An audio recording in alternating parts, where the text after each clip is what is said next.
Hai Mams, Assalamualaikum. Bertemu lagi dengan saya Dian di channel Happy Cooking with Dian.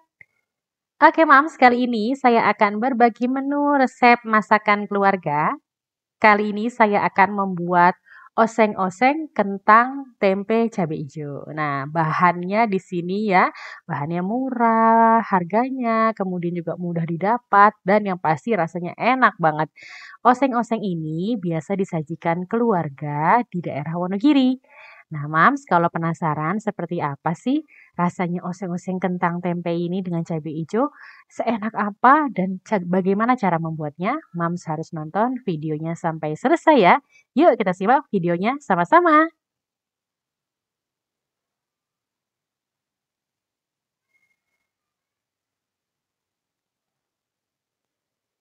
Nah, ini dia Mams, bahan yang akan kita gunakan untuk membuat oseng-oseng kentang tempe cabai hijau. Yang paling pertama adalah ada bahannya seperti kentang, tempe, dan cabai hijau terutama ya. Oke, seperti ini kira-kira Mams pasti punya dong di rumah.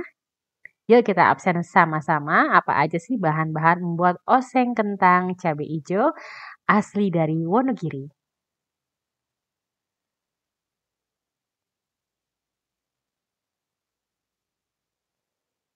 Pertama-tama, Mam siapkan 4 buah kentang sedang. Selanjutnya ada setengah papan tempe, boleh Mams ganti dengan tahu.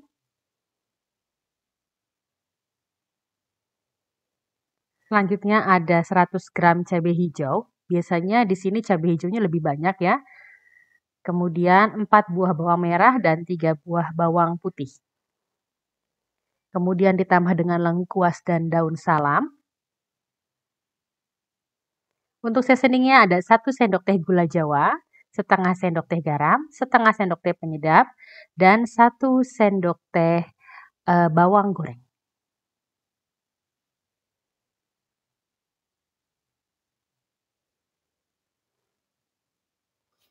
Nah, pertama-tama kita akan kupas kentangnya terlebih dahulu. Pertama, Mams harus siapkan air di wadah ya, seperti di mangkuk besar.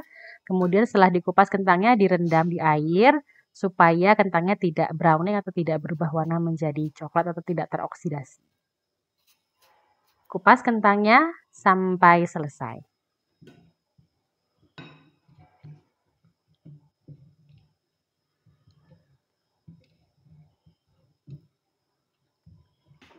Selanjutnya, setelah direndam ya, kita akan siap untuk memotong-motong. Kita mau potong dadu kecil-kecil ukuran setengah senti. Untuk ukuran tergantung ya seleranya ya. Kalau di sini memang asli Wonogiri untuk bikin sambal goreng kentang atau bikin oseng-oseng kentang seperti ini pasti kentangnya dan bahan-bahan lainnya ukurannya juga kecil-kecil.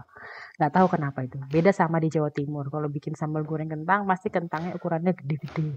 1 senti 1 senti. Kalau di sini ukurannya setengah senti. Tergantung selera.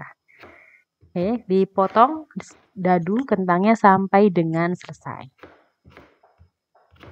Kemudian air rendaman tadi jangan dibuang karena kita tetap akan merendam si kentang supaya tadi tidak browning atau tidak berubah warna menjadi kecoklatan.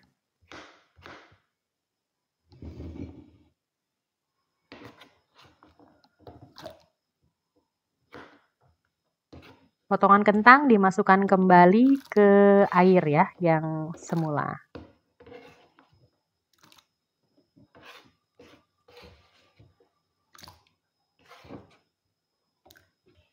Oke, seperti ini aja, dibiarkan begitu saja. Selanjutnya kita akan memotong tempe. Tempenya dipotong dadu ya, boleh ukuran korek api juga boleh, tapi kita menyamakan dengan ukuran kentang, jadi saya potong dadu kecil-kecil.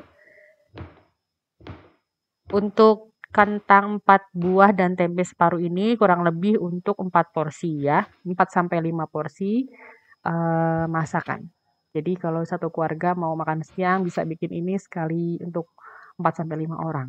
Itu cukup. Kentangnya dipotong kotak-kotak kecil ya. Dipotong sampai dengan selesai. Ukurannya juga mengikuti dengan kentangnya kurang lebih setengah sentimeter.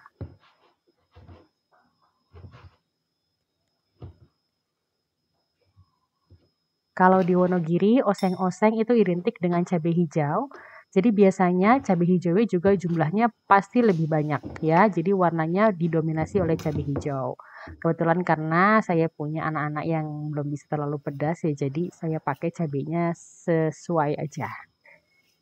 Biasanya cabai hijau bisa sampai 200 gram untuk satu porsi ini, jadi banyak cabai hijaunya. Nah, identiknya cara mengiris cabainya adalah tidak menggunakan tangan, jadi menggunakan alasnya adalah si telunjuk itu, dan pisaunya harus benar-benar tajam supaya tidak melukai tangan, dan hasil irisannya juga tipis-tipis. Ini saya contohin aja karena saya juga belum terlalu mahir, jadi caranya adalah seperti itu, diiris-iris tipis-tipis memanjang. Dan ini hasilnya seperti ini. Hasilnya panjang dan tipis-tipis ya. Kita sisihkan, selanjutnya saya akan haluskan bumbu. Kalau males untuk apa ya, maunya diiris juga boleh. Nah, di sini saya mau pakai dihaluskan dengan ulekan aja. Bawang merah dan bawang putihnya. Untuk memudahkan, bisa tambahkan sedikit garam supaya pastanya atau ekstraksi bawang merah bawang putihnya keluar dan hasilnya lebih halus ya. Kalau Mams juga punya blender, boleh di blender atau dihaluskan menggunakan alat chopper dan lain-lainnya. Untuk bumbunya simple ya, hanya bawang putih, bawang merah, cabai hijau, lengkuas, dan daun salam aja. Jadi Mams pasti bisa untuk buat di rumahnya juga. Rasanya nggak kalah enak dengan menu-menu yang lainnya. Dan ini sudah halus dan kita sisihkan.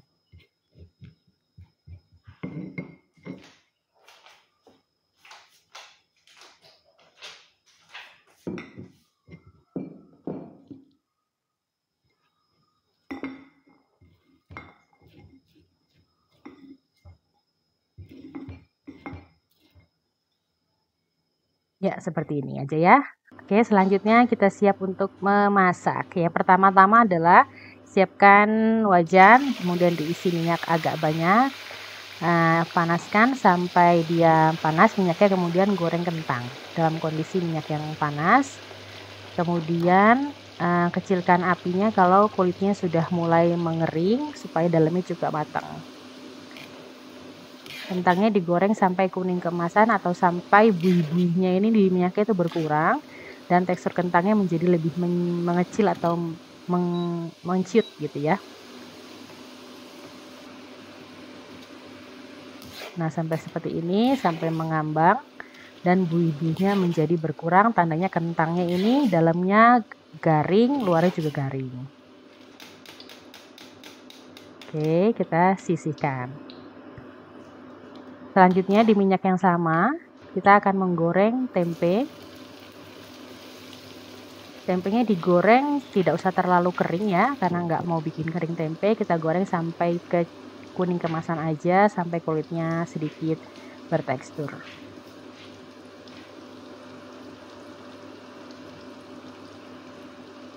Digorengnya menggunakan api kecil sedang aja.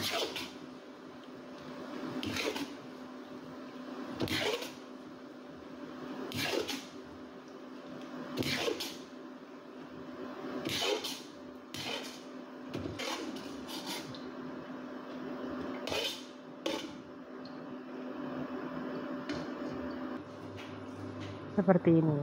Oke, selanjutnya minyaknya dikurangi sedikit ya, kurang lebih disisakan 4 sendok makan. Kemudian kita tumis bumbu yang sudah dihaluskan, bawang merah dan bawang putih.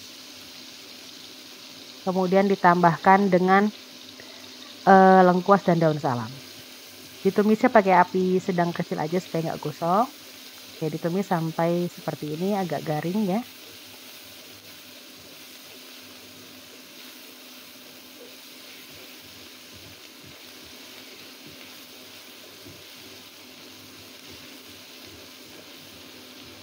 Kemudian setelah agak garing, tambahkan cabai hijaunya. Ditumis sampai dirasa cabai hijaunya agak empuk ya, tidak keras dan tidak berbau langu.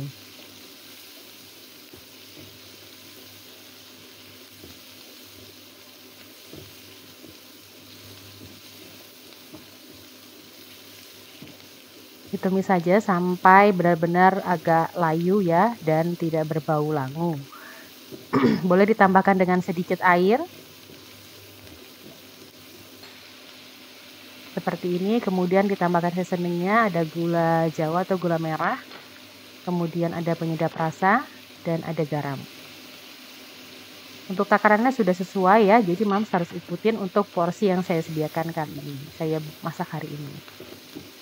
Identik, nanti agak sedikit manis, sedikit ya, kemudian seimbang garam dan rasanya lainnya. Untuk cara membuatnya mudah sekali, Mams bisa buat di rumah dan ini cocok banget disajikan untuk menu makan siang ya, ditambah mungkin dengan telur dadar ataupun bahan-bahan makanan yang lain. Oke. Selanjutnya di sini bisa ditambahkan dengan kentang dan tempe tadi yang sudah digoreng, kemudian diaduk rata. Setelah itu boleh tambahkan sedikit air supaya bumbunya meresap ke dalam kentang dan tempenya. Kemudian kecilkan apinya, dimasak sampai matang dan sat. Nah, jadinya seperti ini. Jadi kentang dan tempenya warnanya agak sedikit coklat karena ada tambahan gula jawanya, dan ini menarik sekali, mengkilat ya. Terus juga menarik selera banget, bikin kita ngiler mau makan siang ya. Biasanya kalau orang-orang Wonogiri itu makan ini sama oseng mie atau dengan telur balado, telur bulat seperti itu. Mereka udah cukup ya. Oke, gimana Mam? Cara buatnya gampang ya. Oseng-oseng tempe, kentang, cabai hijau khas dari Wonogiri atau khas Jawa Tengah biasanya pada masak begini nih, tinggal diganti-ganti aja. Bisa diganti dengan tahu, bisa diganti dengan tempe, tapi biasanya tambahannya adalah kentang. Nah, ini seperti ini penyajiannya. Kemudian nggak lupa kalau orang Jawa Tengah atau Wonogiri ini ya, khususnya ditambahkan bawang goreng supaya rasanya lebih sedap. Nah, ini siap disantap dengan nasi hangat dan kerupuk ya. Oke. Nah, ini dia Mams, oseng-oseng kentang tempe cabai hijau khas dari Wonogiri, Jawa Tengah ya. Rasanya manis, gurih ya, enak pokoknya deh. Ini cocok banget buat lauk makan siang. Dijamin pasti keluarga di rumah suka, dan yang pasti Mams juga harus recook. Cobain resep ini, dijamin anti gagal. Oke Mams, terima kasih ya sudah menonton video di channel YouTube saya. Jangan lupa subscribe bagi yang belum subscribe, like, comment, share, dan aktifkan lonceng notifikasi untuk dapat video terupdate dari saya. Terima kasih. Sampai ketemu lagi di video-video selanjutnya. Assalamualaikum.